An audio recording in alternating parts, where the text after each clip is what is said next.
Bonsoir à toutes et à tous. Bienvenue, c'est Sens Public, votre rendez-vous quotidien de débats, de reportages, de chroniques sur Public Sénat. 90 minutes pour donner du sens à l'actualité grâce à nos experts. Au 40e jour de la riposte aux attaques terroristes du Hamas, les soldats israéliens ont mené une attaque dans un hôpital de Gaza. Ce responsable des opérations humanitaires d'urgence des Nations Unies met en garde pour les risques des civils. Nous n'avons pas de carburant pour faire fonctionner l'hôpital. Les bébés nouvellement nés n'ont pas de couveuse. Certains sont déjà morts. Nous ne pouvons pas les déplacer, c'est trop dangereux. Nous nous préoccupons des patients d'un hôpital qui ne fonctionne pas. L'armée israélienne peut-elle mettre le Hamas hors d'état de nuire sans s'attaquer aux hôpitaux de Gaza? Comment Israël mène aussi une guerre de communication en diffusant le plus possible les images des attaques terroristes du 7 octobre? On répond à ces questions avec nos experts dans une minute. Et puis pour notre second débat, volontairement décalé de l'actualité du jour, je vous propose un zoom sur les dangers des réseaux sociaux, notamment pour les plus jeunes. 40 États américains ont porté plainte contre Meta, la maison mère de Facebook et Instagram, l'accusant de mettre notamment en péril la santé des jeunes filles. Peut-on contrôler les contenus des géants d'Internet? Comment y arriver alors que l'offre d'informations, d'images, de produits culturels est de plus en plus pléthorique? Réponse dans 3 quarts d'heure. Mais d'abord donc les détails de cette opération militaire contre l'hôpital Al-Shifa, opération ciblée selon les termes de l'État hébreu. Lina Boudjeroudi. Des tirs et des explosions retentissent dans la nuit. La poussière s'infiltre dans le plus grand complexe hospitalier de la bande de Gaza. Al-Shifa est pris d'assaut par les soldats israéliens vers 1h du matin. Des soins médicaux interrompus en urgence dans cet hôpital déjà privé d'eau et d'électricité. Des chars encerclent toujours l'hôpital. Les civils à l'intérieur sont pris au piège. Une situation humanitaire critique que dénonce l'Organisation des Nations Unies. D'un point de vue humanitaire, nous nous préoccupons du bien-être des patients de cet hôpital. Je comprends que les Israéliens cherchent à retrouver les dirigeants du Hamas, mais ce n'est pas notre problème. Tsahal affirme que l'hôpital sert de base stratégique au Hamas. Des tunnels situés en dessous de l'hôpital auraient été empruntés par les otages israéliens. Une version soutenue par les États-Unis. Les membres du Hamas et du djihad islamique exploitent donc un centre de commandement et de contrôle depuis l'hôpital Al-Shifa dans la ville de Gaza. Ils y entreposent des armes et sont prêts à répondre à une opération militaire israélienne contre l'établissement. Tsahal affirme vouloir épargner les civils. Les forces de défense israéliennes mènent une opération terrestre à Gaza pour vaincre le Hamas et sauver nos otages. Israël est en guerre contre le Hamas et non contre les civils de Gaza. En milieu de journée, l'armée israélienne a communiqué des images où des soldats livrent du matériel médical devant l'hôpital Al-Shifa. Aucune présence médiatique ni organisation internationale n'aurait été autorisée à accéder à l'enceinte de l'hôpital. Un manque d'informations en provenance de Gaza qui risque de s'accentuer. Faute de carburant suffisant, l'opérateur Paltel a annoncé la suspension de tous les services de télécommunication d'ici quelques heures à Gaza. Pourquoi l'armée israélienne a-t-elle pris cet hôpital pour cible? Faut-il diffuser les images de l'attaque terroriste du 7 octobre? Ce sont les deux grands thèmes de notre débat avec Jérôme Clèche. Bonsoir, bienvenue. Bonsoir. Vous êtes enseignant en prospective et stratégie à Sciences Po Paris et vous publiez la prospective stratégique aux éditions Hermann. Laurence Haïm, bonsoir et bienvenue. Ancienne correspondante en Israël et aux États-Unis, auteur de la newsletter Otages sans frontières qui paraît chaque jeudi. J'accueille également Antoine Basbous, bonsoir et bienvenue. Bonsoir. Vous êtes fondateur et directeur de l'Observatoire des pays arabes, auteur de ce livre Le Tsunami arabe, paru aux éditions Fayard, et Mathieu Croissando. Bonsoir Mathieu. Bonsoir. Éditorialiste politique. Dernières informations en cette fin d'après-midi, selon l'agence France Presse qui cite un journaliste collaborant avec l'agence, l'armée israélienne s'est retirée de cet hôpital Al-Shifa et s'est repositionnée, on va dire, autour du site. Jérôme Clèche, qu'est-ce qu'on sait de cette opération? Opération militaire, les soldats à l'intérieur de l'hôpital, qu'est-ce qu'on en sait avec toute la prudence qui nous caractérise? Parce que c'est difficile d'avoir des informations fiables depuis un terrain de guerre. Naturellement, c'est une opération militaire donc ciblée qui pourrait presque s'apparenter à une opération de police armée, dans le sens où le complexe hospitalier israélien en fait a été complètement encerclé avec des blindés donc vraiment aux portes de l'hôpital, des chars aux portes de l'hôpital, mais des troupes qui à l'intérieur ont fait un travail de discrimination important. L'idée étant pour elles de faire sortir, c'était les hommes de plus de 16 ans, voilà, et de les faire sortir les mains non pas sur la tête mais les mains en l'air, de sorte à pouvoir vraiment trier au cas par cas et épargnant évidemment les civils, les patients, le personnel médical, pouvoir remonter. Et puis les réfugiés aussi, certains réfugiés civils dans cet hôpital, pouvoir remonter en fait aux terroristes qui finalement se seraient dissimulés dans cet hôpital jusque dans les tunnels, dont la question en fait ne fait pas débat. Il y a des tunnels effectivement sous cet hôpital. Ils ont été construits bien avant qu'Israël se retire de la bande de Gaza en 2005. Donc la question n'est pas tant de savoir est-ce qu'il y a des tunnels et est-ce qu'ils sont utilisés à des fins armée, j'ose pas dire militaire, par le Hamas, ça c'est quasiment entendu. La question c'est de savoir, et ça a été redit d'ailleurs par le renseignement américain, la question c'est de savoir si cette opération-là, telle qu'on l'a décrit, peut suffire à remplir les deux objectifs que sont, un, la libération des otages, deux, l'éradication du Hamas. Oui, et ça, puis est-ce que ça se fait selon le droit international? C'est aussi une partie du débat, on en parlera évidemment. Laurent Saïm, dernière info, tiens, le président français, à propos de cette opération à l'hôpital Al-Shifa, je cite l'agence France-Presse, Emmanuel Macron condamne avec la plus grande fermeté les bombardements d'infrastructures civiles. C'est intéressant parce que toute cette opération militaire israélienne, elle est aussi tenue par le regard de la communauté internationale. On l'évoquera ensemble un peu plus tard, mais je voudrais vraiment rester sur l'objectif ou les objectifs de Tsahal, de l'armée israélienne. Est-ce qu'ils ont pu imaginer qu'il y avait, par exemple, beaucoup d'otages dans les sous-sols de cet hôpital, ce qui aurait justifié cette opération? Oui, et c'est pas hier qu'ils l'ont imaginé, c'est depuis 2 semaines qu'ils ne cessent de dire, quand vous écoutez les briefings, que Hamas cache les otages, les armes, au milieu de la population civile et notamment sous des hôpitaux.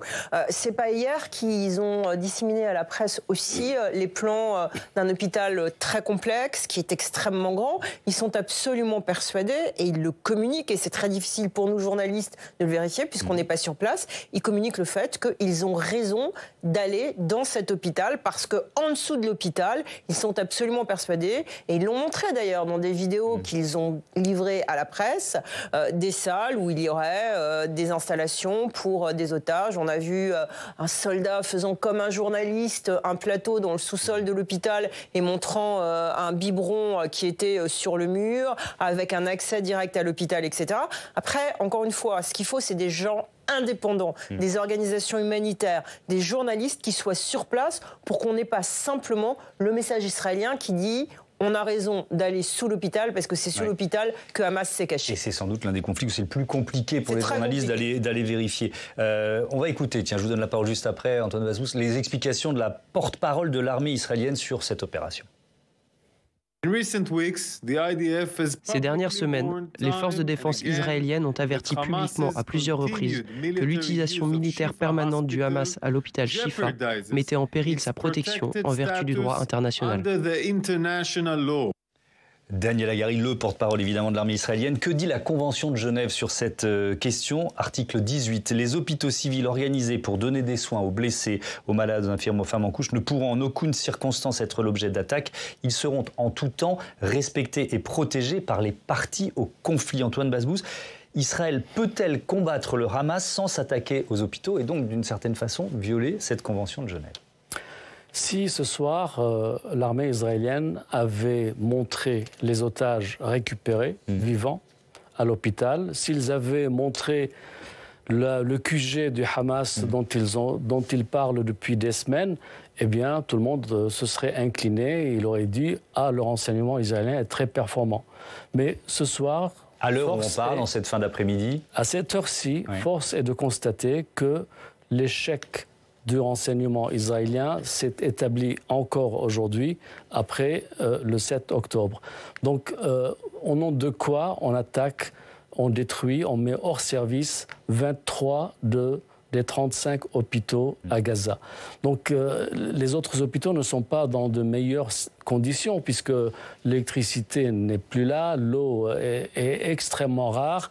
que les médicaments manquent. Bref, je laisse les dirigeants de l'ONU parler de cela, mais à vrai dire, c'est un échec du renseignement israélien. Ça veut dire que vous attendez des preuves de la présence d'hommes ou de quartiers généraux du Hamas dans les tunnels de ces hôpitaux? Ça fait des jours que l'armée israélienne explique qu'il faut attaquer cet hôpital, le prendre pour délivrer des otages qui sont au sous-sol et démanteler le QG qui donne accès au tunnel de Gaza. Ils auraient pu d'ailleurs passer dans ces tunnels par d'autres portes parce que les tunnels, soi-disant, s'étendent sur 500 km. Ils ont plusieurs entrées et sorties. Donc ils auraient pu vérifier cela sans détruire l'hôpital, passer par d'autres voies d'accès et de sortie dans ces tunnels. Mathieu, un mot.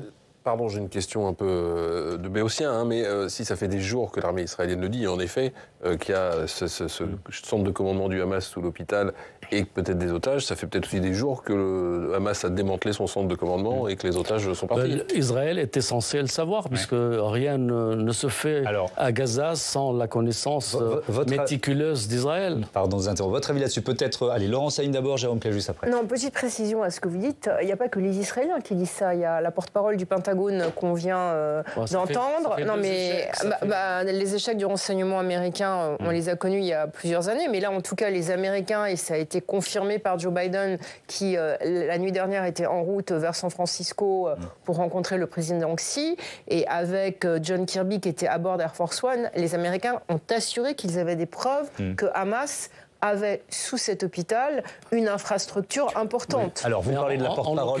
Pardon, je vais juste apporter un élément, puisque vous parlez de la porte-parole adjointe du Pentagone, Sabrina Singh, on l'écoute. Je vous redonne la parole juste après. Nous savons que le Hamas et le djihad islamique palestinien utilisent certains hôpitaux de la bande de Gaza, notamment l'hôpital Al-Shifa, pour dissimuler et soutenir leurs opérations militaires et détenir les otages. Ils ont des tunnels sous ces hôpitaux. Les membres du Hamas et du djihad islamique exploitent donc un centre de commandement et de contrôle depuis l'hôpital Al-Shifa dans la ville de Gaza. Ils y entreposent des armes et sont prêts à répondre à une opération militaire israélienne contre l'établissement. Il y a beaucoup de questions de confiance dans ce débat. Jérôme Clay, est-ce qu'on peut faire plus confiance à la porte-parole adjointe, en l'occurrence du Pentagone, qu'au porte-parole de Tsahal, de l'armée israélienne? Sans doute un peu plus de fait. Mais en effet, à partir du moment où on est dans une guerre, il y a forcément un combat des récits et tout doit être considéré comme étant, a priori, faisant partie de la guerre, des récits, pour garder l'adhésion. Le fait que les États-Unis corroborent ce que dit Israël, du coup, aurait tendance à légitimer davantage l'opération. Laquelle aussi n'est pas totalement, j'allais dire, orthogonale au droit international, puisque le droit international prévoit la question des boucliers humains et prévoit que des hôpitaux perdent leur statut protecteur s'ils sont instrumentalisés. Ce qui ne veut pas dire pour autant que les victimes civiles doivent passer par pertes et profits. Mais néanmoins, il y a une problématique. Mais quand Israël parle d'opération ciblée, c'est quoi? C'est une façon de dire alors, on respecte le droit de la guerre? C'est aussi une façon de dire, si vous regardez, que le caractère relativement indiscriminé parfois des frappes et qui font qu'il y a des victimes collatérales est plutôt plus faible à présent qu'il ne l'a été dans les premiers jours et les premières semaines consécutivement au massacre. C'est-à-dire qu'il y a deux courbes qui se croisent. Initialement, derrière les massacres, l'émotion était telle que finalement n'importe quelle frappe était un petit peu cautionnée et elles ont été extrêmement dures et pour le coup relativement moins discriminées. Aujourd'hui, elles le sont discriminées. Aujourd'hui, on ne parle pas de frappe aérienne qui aurait tapé vous dites qu'au fur et à mesure, pardon, je vous interromps, au fur et à mesure que, je redis ça avec mes mots, que l'émotion internationale retombe après le 7 octobre. L'acceptabilité est moindre. Voilà, et donc Israël est en train, j'entends votre argument, le caractère ciblé. De cibler un peu plus ces opérations. Laurence Saïm, je reviens. Très rapidement, moi je voudrais quand même qu'on arrête aussi d'être hypocrite dans le langage pratiqué en termes de communication militaire. On entend toujours les mêmes mots. Dommages collatéraux, opérations ciblées. Derrière ça, il y a des hommes, des femmes, des enfants. Derrière ça, il y a quand même des populations civiles qui souffrent et il faut encore et toujours le rappeler.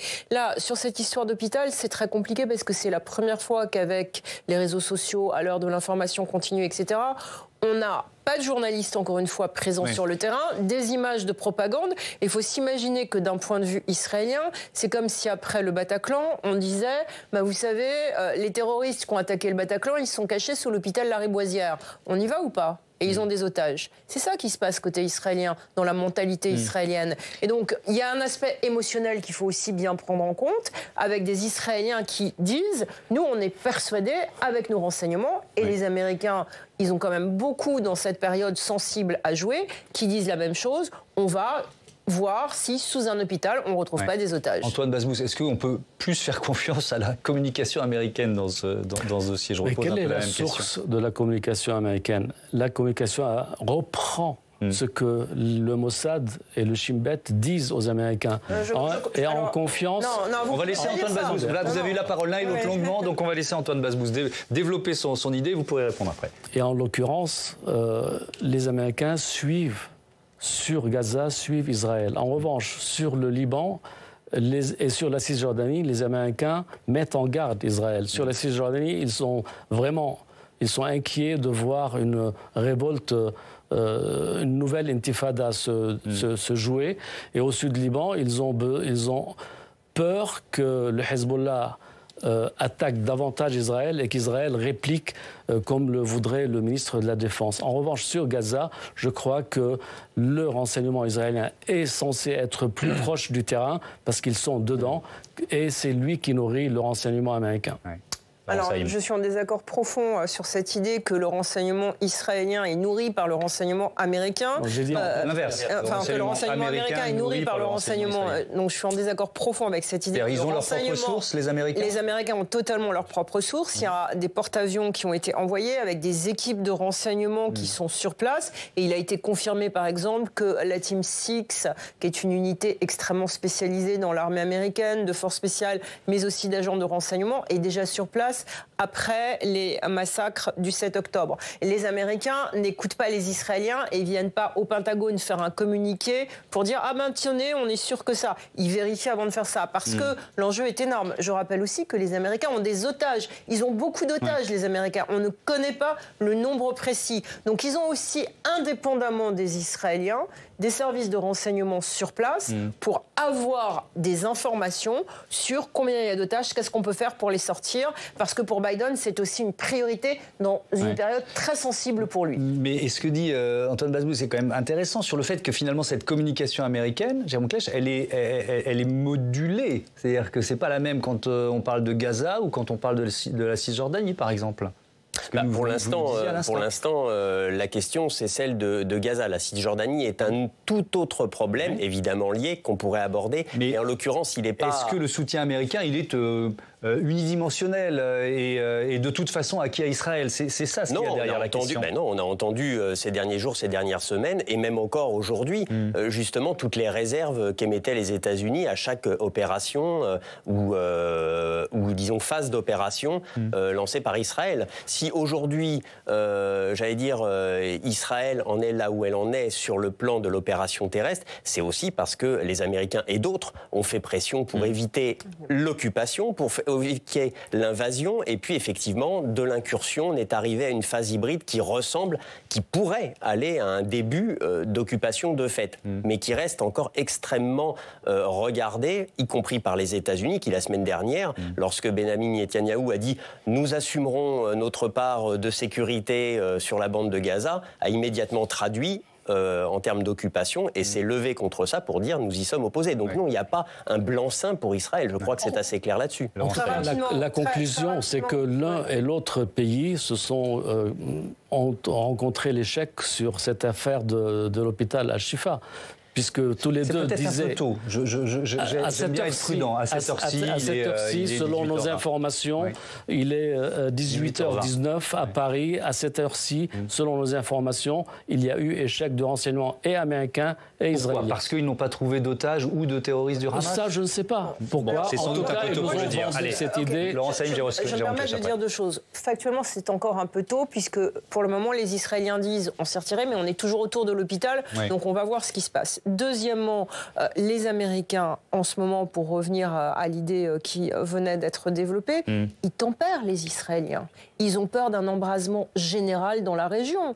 Et d'une certaine manière, si l'embrasement ne s'est pas passé, et dans une perspective historique, quand il y aura les débriefings de toutes les réunions qui ont lieu entre les membres du cabinet Biden, qui, au lendemain des massacres du 7 octobre, sont allés physiquement en Israël, ont rencontré les membres du cabinet israélien, quand on saura vraiment ce qui s'est passé dans cette réunion, on verra peut-être que les Américains ont dit aux Israéliens, attention, ne faites pas ça, attention, on va vous soutenir pour le moment, mais évitons un embrasement général de la région. Parce que n'oublions pas que au lendemain des massacres du 7 octobre, c'était très compliqué de parler aux Israéliens dans le degré, évidemment, justifié d'émotion dans lequel ils étaient. Et je rappelle, j'ai déjà donné cette information, la prise de parole du président français, Emmanuel Macron, qui condamne avec la plus grande fermeté des bombardements d'infrastructures civiles. Est-ce qu'on peut dire, Jérôme Klech, que cette opération militaire à Gaza, pas seulement ce qui s'est passé aujourd'hui à l'hôpital Al-Shifa, d'une manière générale, c'est une sorte de contre-la-montre pour Israël. Vous l'avez un peu évoqué tout à l'heure, mais Israël qui sait que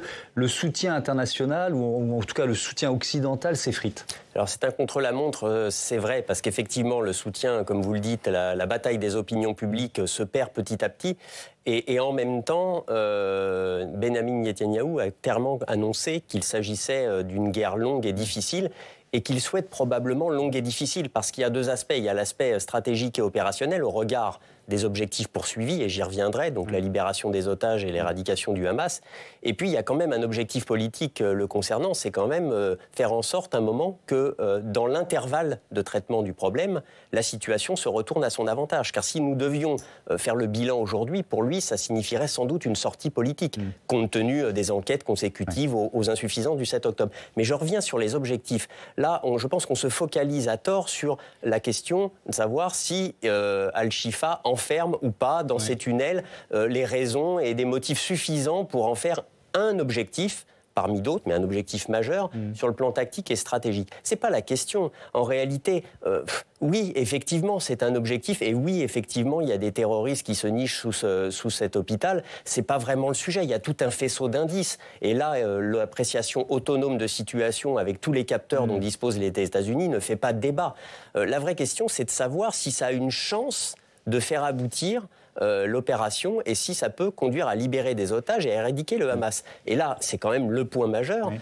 Par l'extraction directe, pour l'instant, non, mais c'est un peu tôt, effectivement, pour voir. Mais c'est surtout par la pression imprimée que ça peut permettre de diminuer le prix des négociations qui aujourd'hui bégayent, achoppent. On en est déjà à la 3e, 4e tentative. C'est ça le vrai sujet, c'est faire en sorte qu'Israël accepte le prix demandé par le Hamas ou l'inverse. Pour libérer un certain nombre d'otages. Il y avait effectivement à la faveur d'une pression militaire suffisamment 70 forte. Otages contre 5 jours de cessez-le-feu. Allez, on a assez longuement, mais c'était passionnant, essayé de comprendre ce qui s'était passé aujourd'hui à l'intérieur et autour de cet hôpital. Je voudrais qu'on parle maintenant de la question des images, de la diffusion des images, des atrocités du Hamas le 7 octobre. Faut-il montrer ou non ces images? À qui, à quoi ça peut servir? Je propose à Jonathan Dupriez de nous rejoindre tout de suite. Bonsoir Jonathan. Bienvenue à vous. Les députés ont visionné un film qui retrace les atrocités du 7 octobre. Hier à l'Assemblée nationale, est-ce que vous pouvez nous en dire plus? Oui, tout à fait. Les députés hier, Thomas, ils ont visionné un film d'une extrême violence, 47 minutes d'un montage confectionné par les autorités israéliennes qui montre de manière très crue, et vous voyez certaines de ces images sont issues de ce film, les massacres perpétrés par le Hamas qui ont fait 1200 morts côté israélien le 7 octobre dernier. Ces images, elles proviennent de sources diverses, multiples, que ce soit des caméras de vidéosurveillance, des portables aussi des victimes, des caméras des bourreaux eux-mêmes, et sans filtre. Voilà, on suit en fait le récit de cette journée terrible pour Israël. Donc hier, plusieurs dizaines de députés ont assisté à une séance qui se tenait à huis clos à l'Assemblée nationale, mais certains, comme le député LR du Lot, Aurélien Pradier, eh bien, ils ont refusé de s'y rendre. Lui, il voyait en tout cas une initiative contre-productive, et je vous propose de l'écouter. Je suis un responsable politique. Je connais mes forces et je connais aussi mes faiblesses humaines. Et je sais que si je participe à cette projection-là, je ressortirai avec un seul sentiment, celui de la vengeance. Or, si nous installons dans notre pays comme dans le monde, comme seul guide politique la vengeance, alors nous ne réussirons rien, mais surtout, les organisations terroristes gagneront. Et donc Thomas, le Sénat aurait une séance du même effectivement, oui, le Sénat envoie le pas à l'Assemblée nationale se tiendra ici au Palais du Luxembourg mardi à 19h. Une séance un tout petit peu différente. Le film sera cette fois de 50 minutes rallongé avec des sous-titres, ce qui n'était pas le cas à l'Assemblée nationale. Et les sénateurs et sénatrices en ce moment même se posent aussi la question de visionner ou pas ces images. On peut dire qu'Israël joue en quelque sorte sa partition et on est dans cette logique de communication et de guerre informationnelle. C'est ça. Et tout conflit suppose cette guerre informationnelle entre les belligérants. Et ce conflit, évidemment, ne fait pas exception pour les journalistes. Couvrir ce qui se passe dans la bande de Gaza, et je vous entendais l'aborder dans la première partie, c'est un immense défi parce qu'on est obligé de se baser sur des sources qui émanent de ces deux camps. Et donc le Hamas, qui est une organisation terroriste, diffuse des images de propagande via un seul réseau Telegram. Et côté israélien, c'est un peu l'inverse. C'est une machine extrêmement rodée. Tout ce qui sort de Gaza est contrôlé par l'armée. Ce sont des images, des prises de parole dégradées extrêmement millimétrées. C'est une communication qui est aussi relayée massivement sur les réseaux sociaux et notamment le compte de l'armée, 2,5 millions d'abonnés sur X.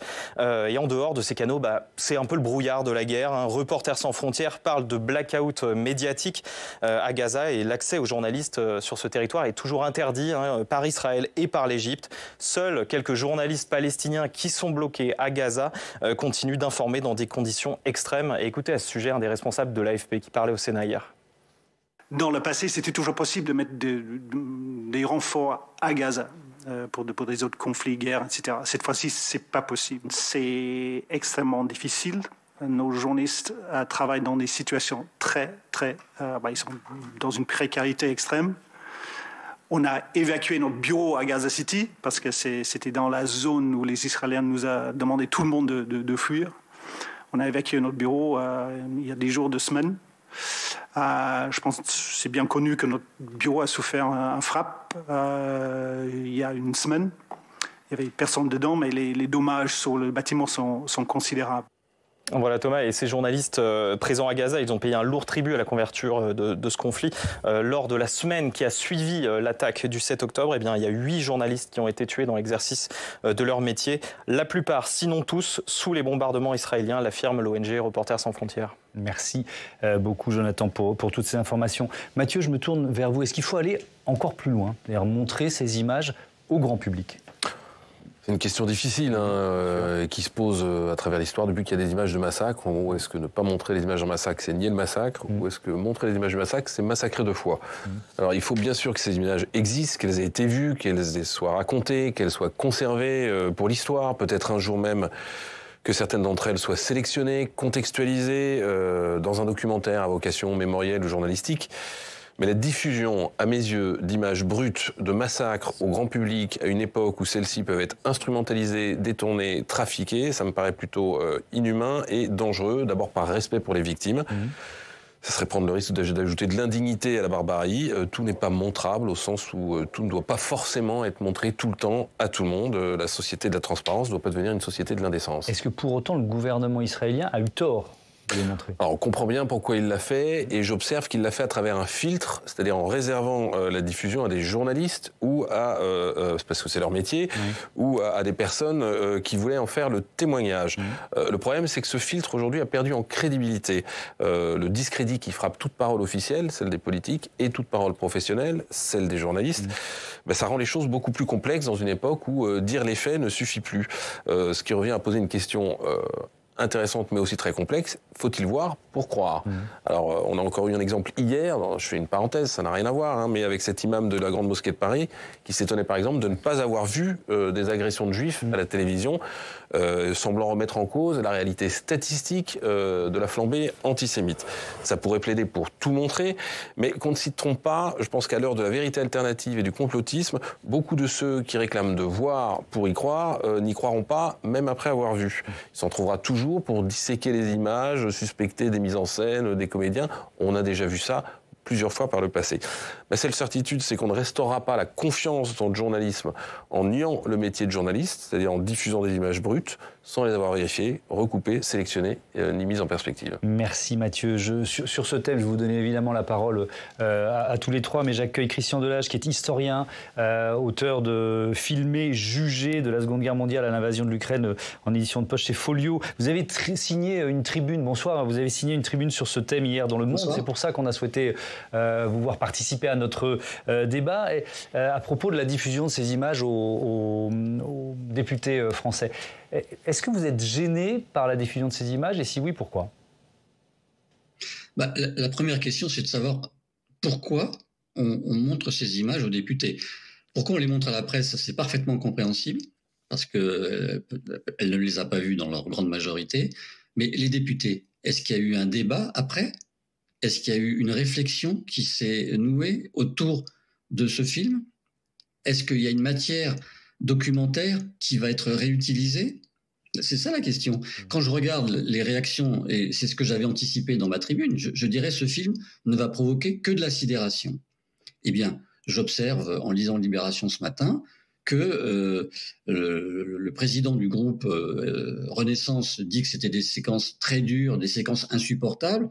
Jérôme Guedj, son collège socialiste, dit que c'était des images d'effroi, c'était silencieux, à la hauteur de la sidération, le terme que j'ai employé précisément dans ma tribune. Donc je me dis, est-ce que les députés avaient besoin de voir des images de ces massacres pour quoi ? Pour croire en leur vérité ? Donc si on passe au niveau de... Il s'agit effectivement de donner une vérité. Alors là, il y a un certain nombre de précautions qu'il faut prendre qui n'ont pas été prises. Donc, les images que vous avez montrées tout à l'heure... Pardon de vous interrompre, de contextualisation ? D'abord, protection. Les images que vous avez montrées tout à l'heure de ces militants du Hamas dans les pick-up arrivant donc dans le kibbutz, ces images, nous les avons déjà vues.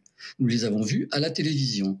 Et ces images ont été floutées s'il y a des victimes et très souvent s'arrêtent au moment de la commission du crime. Or, dans les images qui ont été montrées dans ce montage diffusé devant les députés, il n'y a pas de floutage. Et on voit la commission du crime. 50% de ces images ont été faites par les militants du Hamas, par des caméras portées sur leur corps. Donc nous sommes dans l'axe de vision des criminels.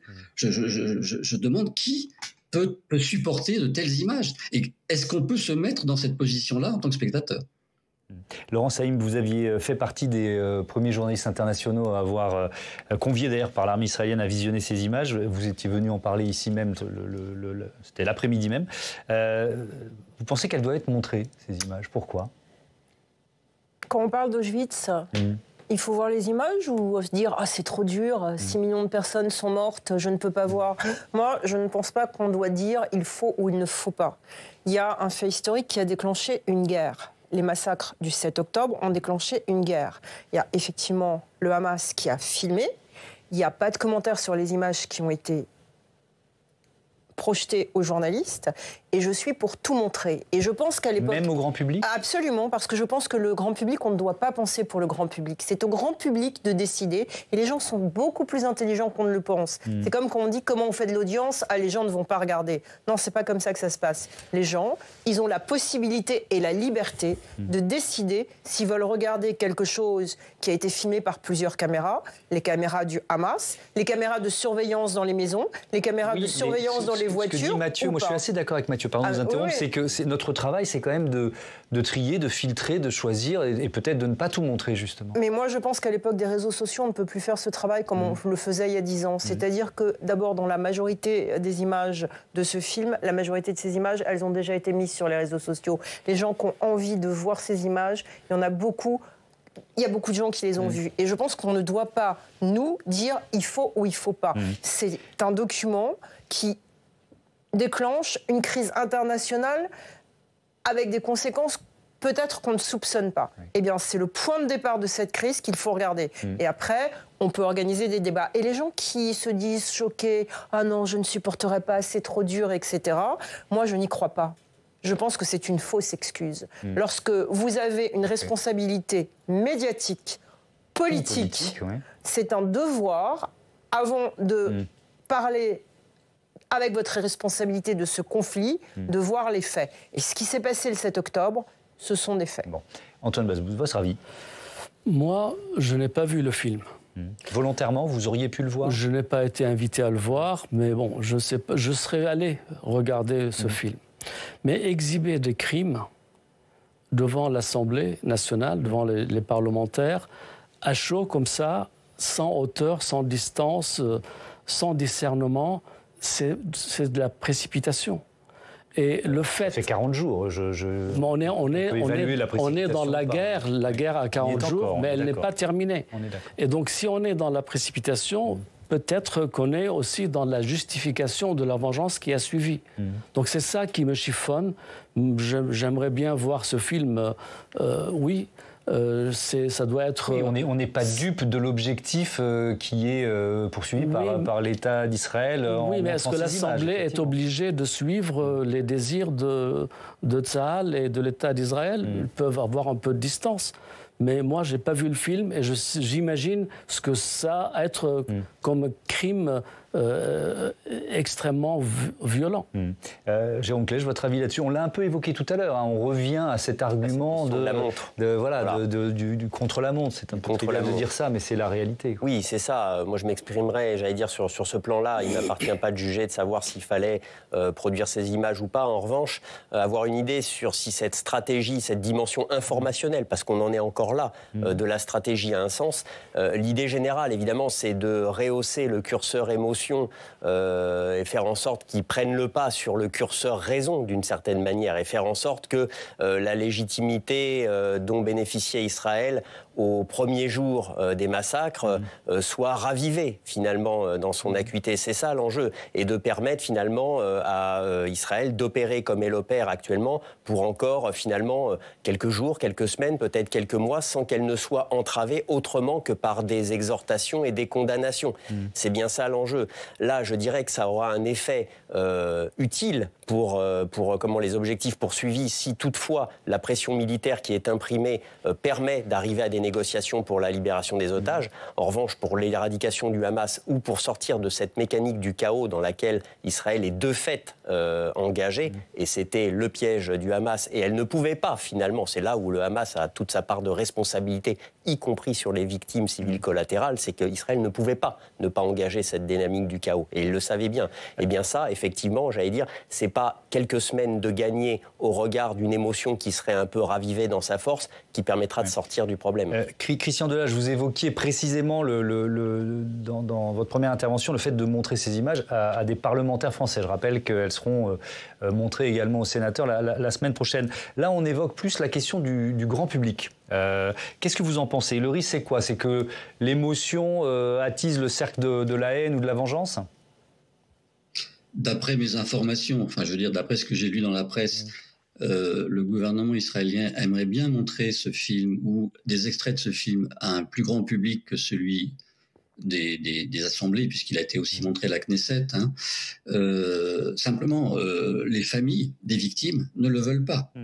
Les familles des victimes ne veulent pas qu'on voit leurs parents assassinés. Je donne l'exemple dans ma tribune de ces images qui figurent donc dans ce film où un père de famille est avec ses 2 enfants à l'intérieur de son foyer. Une grenade est lancée par un militant du Hamas. Le père décède devant ses enfants et l'un des enfants perd un œil. Et qui a envie de voir ces images-là? Excusez-moi, mais enfin, je veux dire, c'est quand même des choses terribles. Alors, il ne s'agit pas il faut séparer, si vous voulez, ce qui est l'attestation d'un crime. Et ça, c'est évidemment très important, quel que soit le crime, qu'il y ait une attestation, et ça passe aussi par des images. Et elle pourrait être utile pour l'histoire ou pour un procès éventuel, notamment? Alors, si vous voulez, quand on parle de procès, ça veut dire qu'il y a justement là une médiation qui s'opère. Les images sont montrées dans un certain cadre, avec un environnement de présentation, une mise en perspective, tout ce qui, à mon sens, ne figure pas dans ce montage, qui d'ailleurs évolue tout le temps. On en est à la 11e version. Donc, ça, au fond, certaines images n'ont été montrées, par exemple, que sous forme photographique. C'est tout ce qui concerne les bébés. Mais en revanche, les images animées concernant les meurtres de bébés ont été montrées à M. Blinken, le secrétaire d'État américain, dans une projection privée. Donc, je crois qu'il y a soit, si vous voulez, on produit un montage qui possède un commentaire, qui met en perspective ce que les Américains ont fait et les soviétiques de leur côté en 1945. Avant même que le procès de Nuremberg ait lieu, au mois de juin, un film avait été fait à la demande du président Eisenhower. Donc certes, c'était une demande officielle, mais parce que Eisenhower avait été sur les lieux, avait été extrêmement choqué et avait dit, pour qu'il n'y ait pas de négation, il faut que des images soient prises et qu'elles soient montrées. La différence, quand même, je le redis, c'est qu'aujourd'hui, on prête beaucoup d'importance à la protection de l'intimité des individus. C'est une question éthique qu'il faut respecter, et les familles ne veulent pas qu'on voit... Alors justement, sur ce point précis, Laurent Saïm, vous vouliez réagir? Oui, moi je voulais réagir parce que je crois qu'il y a une différence culturelle, et je pense que les Israéliens, dans souvent le deuil, ont une réaction similaire aux Américains qui est très différente de ce qui se passe en France. Ayant couvert beaucoup de drames aux États-Unis, j'ai toujours été très étonnée quand un père perd sa fille. Le lendemain, on le voit sur toutes les chaînes de télévision. Il a la photo de sa fille sur sa poitrine et il dit voilà, j'ai perdu ma fille et je veux toujours qu'elle existe. Les Israéliens, ils veulent que le monde voit ça. Ne vous y trompez pas. Mais il y a effectivement des familles qui ont demandé à ce que les images ne soient pas diffusées. En tout cas, la majorité des Israéliens, lorsque vous les interrogez, et j'ai parlé à de nombreuses personnes sur ce thème très sensible, ils veulent que le monde voit ça. Ils disent, vous allez comprendre notre colère, vous allez comprendre ce qui se passe. Vous devez voir ça pour comprendre le début de cette guerre. Et donc parler pour eux et dire non, les familles de victimes, etc., moi je ne crois pas à ça dans la majorité de la population israélienne. Juste Laurence, les faits, ils ont été documentés, ils ont été attestés, ils ont été racontés, les scènes, elles ont été décrites. Qu'est-ce que ça change, l'image? Ça change de voir les choses telles qu'elles se sont passées. Et je ne suis pas là, et je ne veux pas me dire il faut ou il ne faut pas. Il y a un document qui existe, qui a été fait avec plusieurs points de vue. Les caméras de surveillance, encore une fois, à l'intérieur des maisons israéliennes de sécurité, qui est une caméra extrêmement neutre. C'est une caméra qui est accrochée sur un mur pour voir si quelqu'un pénètre dans le salon. Les caméras qui sont fixées au corps des terroristes du Hamas, qui sont... L'autre angle qui a été fait de manière assez neutre dans le montage, quand vous êtes un professionnel et que vous voyez la manière dont ce montage a été fait, vous avez souvent une double fenêtre avec la caméra du terroriste et de l'autre la caméra de surveillance collée au mur qui montre la scène. Après, ce sont des scènes de massacre. Mais encore une fois, par exemple, cette semaine, j'étais dans plusieurs villages de France. Il y a beaucoup de gens qui me disent « c'est pas possible, ça n'a pas existé le 7 octobre, vous exagérez ». C'est pas possible, on n'y croit pas. Moi, je me dis qu'à un moment donné, le public, pour y croire, il a peut-être besoin de voir ça. Et les gens qui sont trop sensibles ne le verront pas. Un dernier mot là-dessus, le débat est quasiment terminé, Antoine Basbous. Est-ce qu'il faut les réserver à effectivement, un procès pour l'histoire? Je crois que montrer ça à chaud, c'est pas forcément, c'est de la précipitation. C'est faire plaisir à ceux qui les ont produites. C'est participer à un climat de crispation. C'est étonnant ce que vous dites, parce que faire plaisir à ceux qui les ont produites, ce sont les terroristes, enfin pour partie, ce sont les terroristes du Hamas qui ont préparé le documentaire. Donc le documentaire a un objectif. L'objectif, c'est d'avoir carte blanche pour comment dirais-je, la revanche, en quelque sorte. Donc ça, c'est l'objectif israélien. Pour la vengeance, oui. Mais bon, est-ce qu'on doit voir ça à chaud ? Je suis pas sûr. Est-ce que ça doit être présenté au Sénat et à l'Assemblée? Je ne suis pas certain. Mais il y avait aussi un objectif du Hamas, Jérôme Klech, puisqu'ils tournaient ces images. Ils avaient passé ces caméras sur eux par hasard. Naturellement, l'objectif premier, c'était, on l'évoquait justement, de créer un piège et de faire en sorte que la réaction soit lue comme étant disproportionnelle et telle pas. On ne va pas revenir sur ce débat-là. On a déjà parlé. Voilà. Mais de toute façon, de créer une réaction israélienne qui serait telle que ça engagerait Israël dans un mécanisme du chaos qui n'est pas propre à Israël. Ça a été le cas pour la lutte contre l'État islamique, où Mossoul et Raqqa ont été véritablement rasés.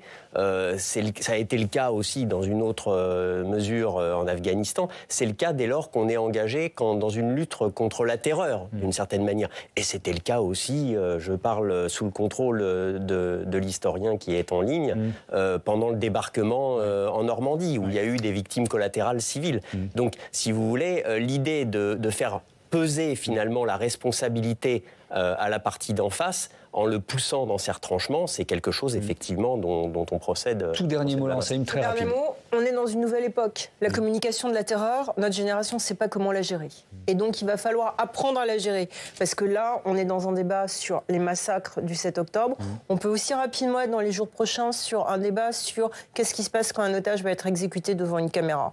Et il va falloir le gérer. Et cette communication de terreur, qui est pratiquée en ce moment par des mouvements terroristes de manière globale, il faut que les médias, les politiques et l'opinion publique prennent leurs responsabilités pour gérer cette communication de terreur qui fait partie des nouvelles guerres auxquelles nous sommes confrontés. Merci beaucoup, et c'est aussi pour ça qu'on a fait évidemment un chapitre assez large de ce débat. Merci à tous d'y avoir participé. Je vais rappeler les titres de vos livres. Jérôme Klech, La prospective stratégique, c'est aux éditions Hermann. Antoine Basbous, Le tsunami arabe, publié chez Fayard.